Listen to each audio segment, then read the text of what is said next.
So I'm coming to you in a T-shirt today. I want to share a more personal aspect of just how NLP has changed my life, and a lot of people. I could tell you any number of stories about how I've transformed clients' lives over the years. Excuse me. One of my favorite things in the world to do is to take a skeptic who tells me they have anxiety and then resolve it or dissolve it in one session of time on clearing with the client. It's one of my favorite things to do. I love skeptics. But I want to talk to you about HIV, my personal story about having, I was diagnosed with HIV 20 years ago.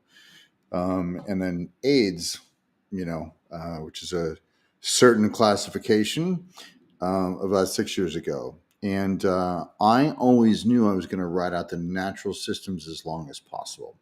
So 20 years ago, when they said, hey, you got this diagnosis, which was a shock to me and my fiance. Then I went ahead and, I studied everything I could about natural healing, about nutrition, about mindset, about, and just the statistics. And I wanted to, I've always been a person who beat the odds. And so I wanted to, ride out the natural systems as long as possible. And then when the meds got gentler and et cetera, and there's a bunch of variables around viral load, which will become very important. As it's been in the news again because of COVID, but viral load manages your rate of contagion as well as the progression of the condition. And so, viral load tests only came into being about 22 years ago. And so when I, found the doctor, she said, "Oh, your fiance might be negative. Are you guys using protection?" And that was a whole thing because viral load was something new. Anyway, when I left my wife in 2004, 2003, something like that. I don't know if you guys know this or not, but stress is a major cofactor for viruses. And it's the primary cofactor for HIV viral load. So when I left my wife, I had a manageable viral load. I was not on medications yet. And, just to give you a brief summary, around 10,000, they ask you what your practices are. Around 50,000, like, you better be using condoms. Around 100,000, they want you to go on the meds. I think it's actually, the numbers are lower now. But I would always, I was playing the probabilities and staying in connection and communication with my wife and my doctor and all that. But when I left my wife, my viral load spiked. And it kept going up. And it was going up and up and up, and it got close to 200,000, which is the number of copies of the virus in your system. And my doctor's like, "You really need to go on the meds." And the meds basically disrupt the connector that where the HIV or the virus wants to connect, and then trick your body into thinking it's a T cell, but it's not, which is a very layman way of explaining how the virus works. But there's these receptor sites, and all this becomes relevant later. Anyway, I said, "Well, how much time do I have? Because I don't want to go on the meds yet.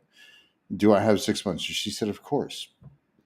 So I went away on a meditation retreat. And there's a few things I did using NLP there's a few things I used on NLP. First of all, I knew that stress was a primary cofactor. So what I did was I went through with time on clearing and cleared out all the emotional aspects of my divorce in my marriage. So there was like a 3-year period on my timeline that I cleared out. That's one thing I did. The other thing I did was I got into a relationship with a part of myself, and these are all things I teach you in the NLP training. I got into a relationship with a part of myself that decided to get HIV. Like, I presupposed that it must have decided for a positive purpose to have me get HIV. So I worked with that part of myself. I also, of course, was, up there doing Vipassana when we were supposed to in the meditation hall. By the way, these are all, I'm breaking the rules. Like, you're not really supposed to go away to your dorm or your, I was an old student, so I was able to have my own room. You're not really supposed to do other things in there except for Vipassana, but I did because I wanted to approach it from all angles. I also just imagined, healing energy coming down through my crown chakra and rippling through my body and made sure I felt all that. But the primary thing I did was I cleared out all the stress factors and cleared the grief around my divorce, and the stress there. And then I got into a relationship with a part of myself and used a process called core transformation, which there's an entire book about, that they wrote in the process. But also, we spend a whole weekend teaching you guys this in the NLP training.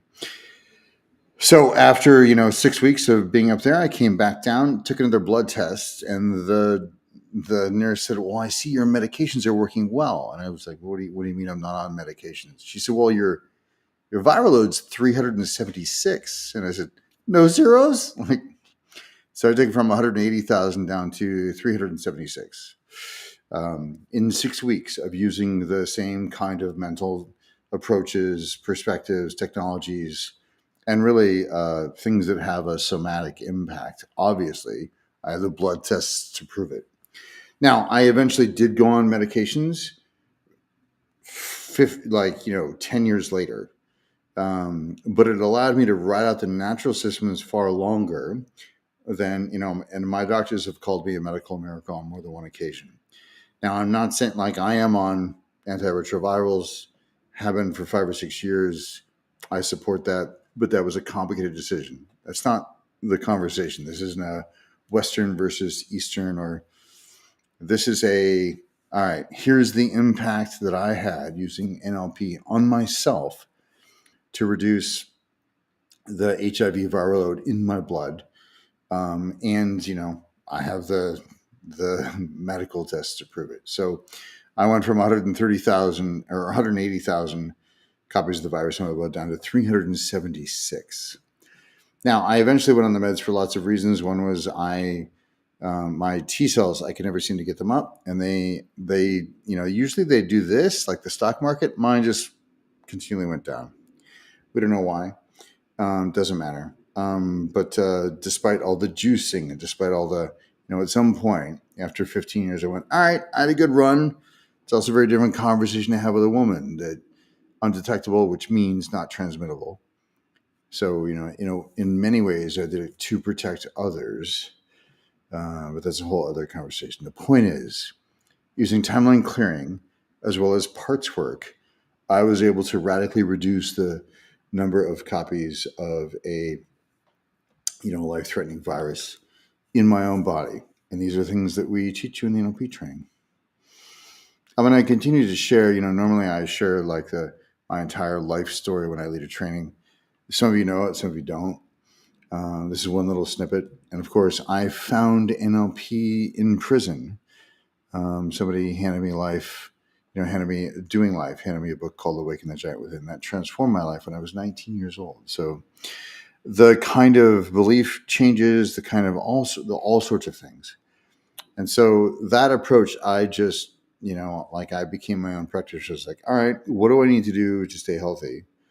I went away on a Vipassana meditation retreat, but then I looked at, what should I do in terms of clearing out the stress and grief? And then also, what could I do in terms of health, health practices like that? So that combination of approaches, which, granted, I was a master practitioner and trainer at the time already. But these kinds of ways of thinking about a problem are some of the things that you'll get in the training as well. All right. You guys have a great day. And really, you can overcome anything. And one of the reasons I wanted to start giving these like vignettes around my personal life and how I've applied NLP to my own life is so that you realize I'm somebody who thinks it's like, I consider it very important that people are applying their own work to themselves. And I've done that in really profound ways that I'll teach you in the training that begins in May. Links in the whatever down there or up there or wherever it is. It's the link, the NLP training that begins in May, or message me wherever you're getting this to have a conversation about whether or not it would help you in your life, or if you're a coach, really, you need to have these skills. You're wasting your clients' money if you don't.